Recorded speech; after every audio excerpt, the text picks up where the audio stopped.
आप सभी को मेरा नमस्कार।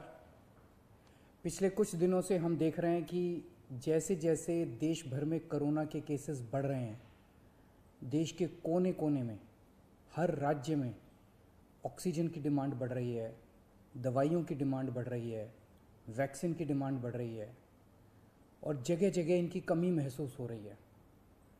पिछले कुछ दिनों से दिल्ली में भी ऑक्सीजन की काफ़ी ज़्यादा अफरा तफरी मची हुई है।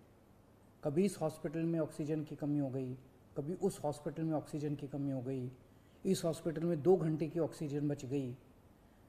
मैंने खुद रात रात भर अस्पतालों में ऑक्सीजन का इंतज़ाम कराने में गुजारी है कि कहीं किसी अस्पताल में ऑक्सीजन की कमी से कहीं मौत नहीं हो जानी चाहिए।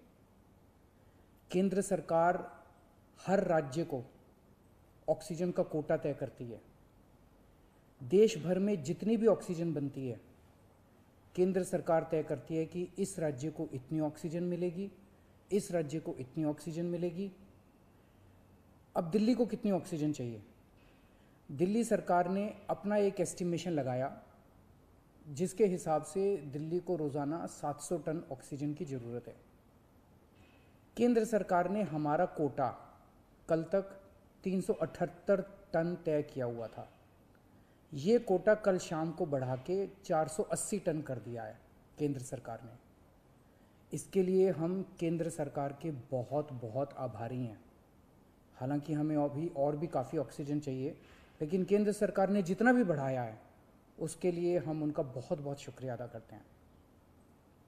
अब केंद्र सरकार ये भी तय करती है कि जो आपके कोटे की ऑक्सीजन है वो कौन सी कंपनी देगी। जैसे दिल्ली में तो ऑक्सीजन बनती नहीं है, दिल्ली की सारी ऑक्सीजन दिल्ली के दूसरे राज्यों से, दिल्ली के बाहर के दूसरे राज्यों से आती है। तो केंद्र सरकार तय करती है कि फलाने राज्य की ये कंपनी आपको इतने किलो ऑक्सीजन देगी, फलाने राज्य की ये कंपनी आपको इतने किलो ऑक्सीजन देगी। मान लो राजस्थान की ये कंपनी आपको इतने किलो देगी, हरियाणा की ये कंपनी आपको इतने किलो देगी। तो केंद्र सरकार कंपनियां तय करती है कि किस कंपनी से दिल्ली को अपने कोटे की ऑक्सीजन आएगी।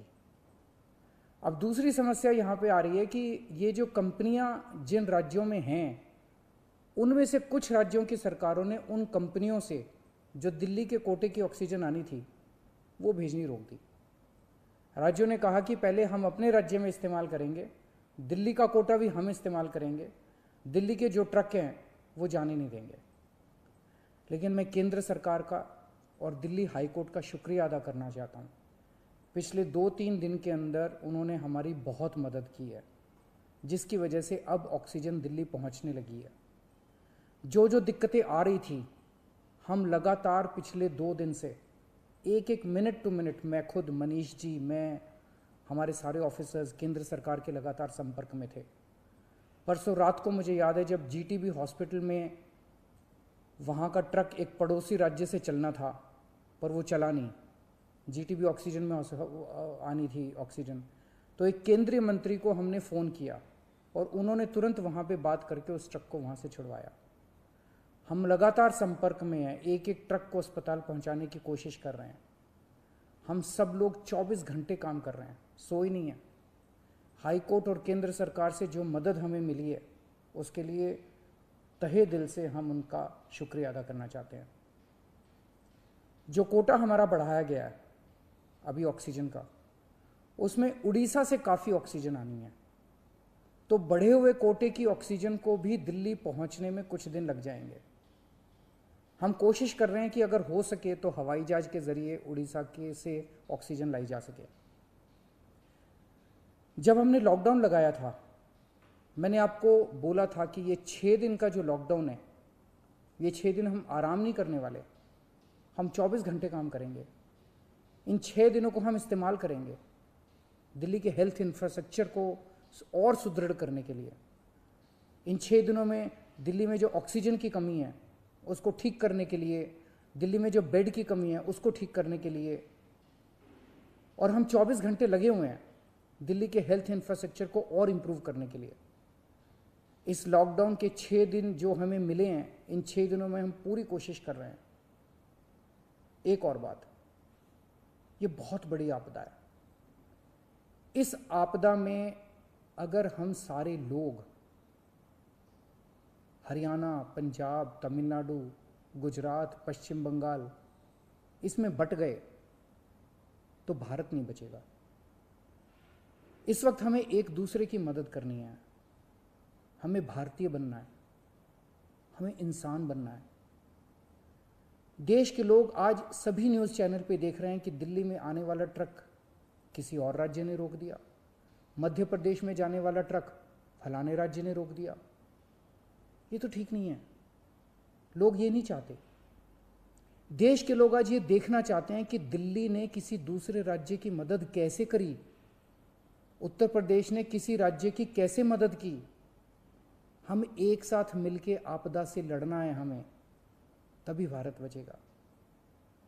अभी तो समय ये है कि उत्तर प्रदेश वाला दिल्ली की मदद करे, दिल्ली वाला हरियाणा की मदद करे, हरियाणा वाला बिहार की मदद करे, बिहार वाला गुजरात की मदद करे।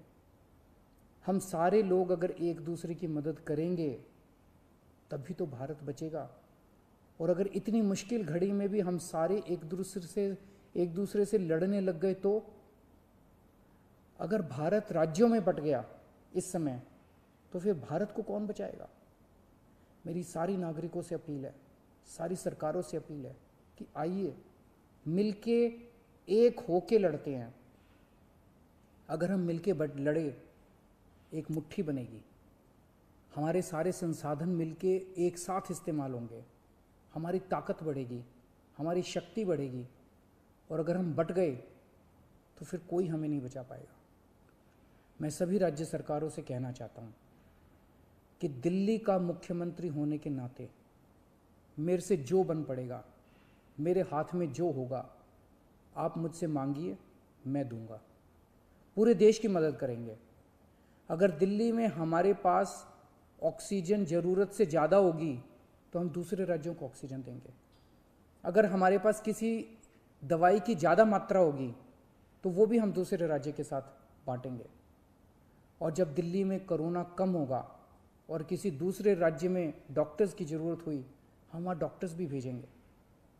हम सभी भारतवासी हैं, हम अपने देशवासियों की मदद करेंगे, सभी राज्यों की मदद करेंगे, क्योंकि ये बीमारी कोई बॉर्डर देख के नहीं फैलती। मैं उम्मीद करता हूँ कि इसी भावना के साथ हम सभी मिलके एक साथ, सारी सरकारें, केंद्र सरकार, सारी राज्य सरकारें, हम मिलके काम करेंगे, एक भारत बन के काम करेंगे कोरोना को हराने के लिए।